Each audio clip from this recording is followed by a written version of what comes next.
Good morning, Devils fans, on this atrociously rainy Saturday. Going to dive right into this as we have some great notes from yesterday, and then obviously had the upcoming practices and scrimmages continuing today. So, biggest thing of note is Luke is healthy. Just got that this morning. He is already on the ice for practice today in a full contact jersey. So, that is great to see out of Luke. Going to get some time with Marino, as I believe his grouping is just on the practice lines today. Nate scrimmaged yesterday and is also fully healthy, so it seems like as long as Dougie's wrist holds together quite well, which so far from all we know it is, we should have a healthy lineup heading into the preseason. To recap some of the scrimmage from yesterday, biggest thing is there was a beautiful Holtz goal. I'll get into it a bit more as I talk about the Lindy interview, but from the sounds of it, liked a lot of what he saw. Thinks that a bit was left out there on the ice offensively for Holtz, but that Holtz did play the two-way game fantastically. A lot of the small detail stuff, he really liked what he saw, and especially his trekking back on the defensive end and all the really away from the puck stuff he really liked. So if that is where his game is at, I think the offense will come once he finds a bit more synergy with Nico and Timo. So those are all very good things to hear. Dawson Mercer continued his hot streak with 2 goals as well in the scrimmage, keeping the games tied. And as they head into a 3-on-3 overtime type situation practice, Palat had the game winner. So the Nico Timo Holtz line that also had Marino out there with Nemec, they lost. But still, love to see it out of the depth grinders. Palat, Halla, Mercer really putting in work with those 2 Mercer goals, like I said. So all great to see. And then before I jump into the interviews, we did get a little piece of Devils content that came out with a handful of the boys talking about their favorite pizza toppings. One consensus among all of them was pineapple was at the bottom for I think 4 out of the 5 guys, with the only one ranking it as high as top 3 as the top 5 that they were given. And I'm going to agree. I said this was other people I was talking to about the content. In my opinion, I can see putting toppings on your pizza if you live outside the tri-state area because, you need some sort of flavor to put on whatever that garbage is that you other people call pizza. But if you're in the tri-state area, I don't see the reason to have any toppings. Pizza is already perfection. I'm not putting onions, peppers, sausage, anything on top of a nicely grilled steak. Perfection is perfection. You can eat it as is, and pizza is already that in this area. So I know it's slightly controversial. You guys are going to want your pepperoni or sausage or whatever other weird things you need to feel the need to put on there. But no, plain pizza, it's all you need. Can't improve on perfection. So with that being said, I wanted to jump into the interviews we did get from yesterday. Brendan Smith, as always, is the most eloquent in all of his answers. He took up about half of the interviews, even though there was 4 other guys that were touched on. He does talk about how some of the younger guys, new guys coming in, still adjusting to our system. As I've mentioned multiple times in these videos, we run a fairly unique one. There's maybe a handful of systems that all the teams do slight tweaks on throughout the entire NHL, and ours is the biggest change from all of that. From new players that have come in, have played across multiple teams across the NHL. We have a fairly unique thing that we're doing here. It works well for us, so if you come in, you got to be able to play in that system.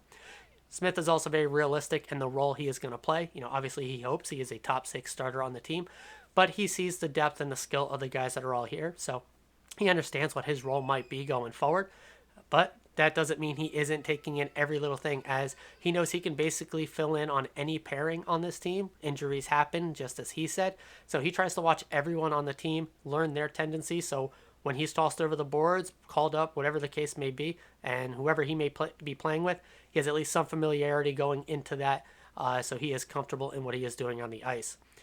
He was obviously asked about the turnover of the roster, losing Sevo and Graves, the holes that generates, lots of ice, lots of minutes that are left out there to be scraped up. And he says, it really isn't anything too drastic. Every year you're going through roster turnover.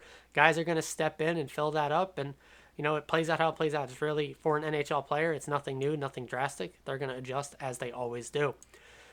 Going to kind of quick fire here, as we had a slew of other players that are interviewed. Nothing too noteworthy of what they said. Kevin Ball, really the only thing. All season he worked on D-zone stuff, especially working on odd man rushes, whether that's 2-on-1s, 3-on-2s, and the likes, and really just focusing on the board play in the D-zone, just lots of defensive zone stuff he was working on.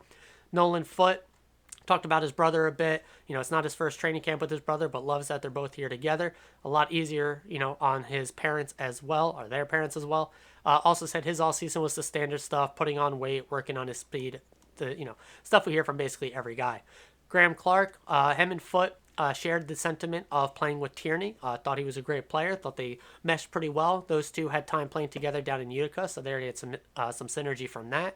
And they're both fighting for, I would say, the fourth line spot. I know Clark maybe is itching for that third line role, but looking at the praise and how much playtime Holtz is already getting, seems unlikely that spot is very open, at least to start the year. So we'll see how that continues to play out with Foote and Clark. Nemec, you see he is still obviously learning and getting used to English, so some of his answers are fairly bland and straightforward. Biggest one that stuck out to me was he was working on knowing when to be aggressive or staying back. Says he really worked on his gaps versus last year and has seen a ton of improvement in himself. And then as we get into the rough interview, as I've already kind of touched on, he did praise Nemec, says that right now it's really about that full package game. He's doing well on both ends of the ice. I talked about previously how he's already complimented Nemec on reeling back in those more risky plays and knowing when to go for those and when not to. So that's all good things you want to hear if you're Nemec, if you are really hoping to push for an NHL starting spot.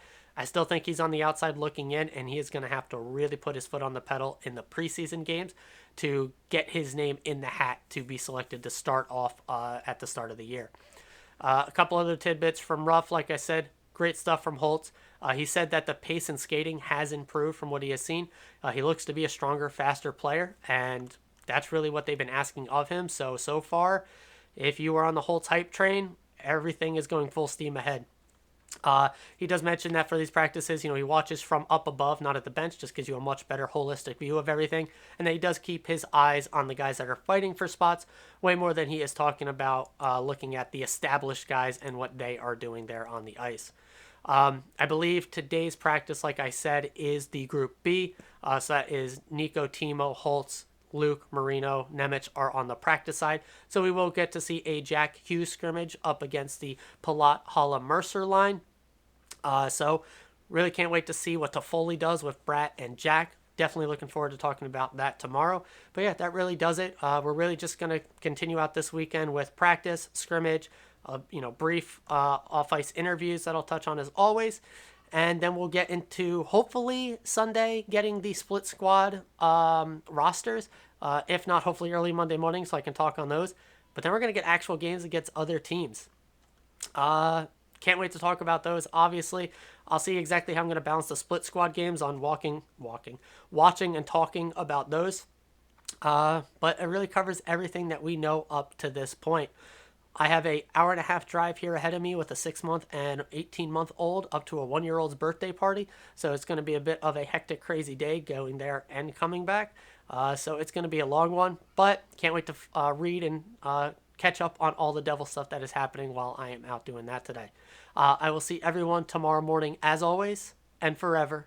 Let's go Devils.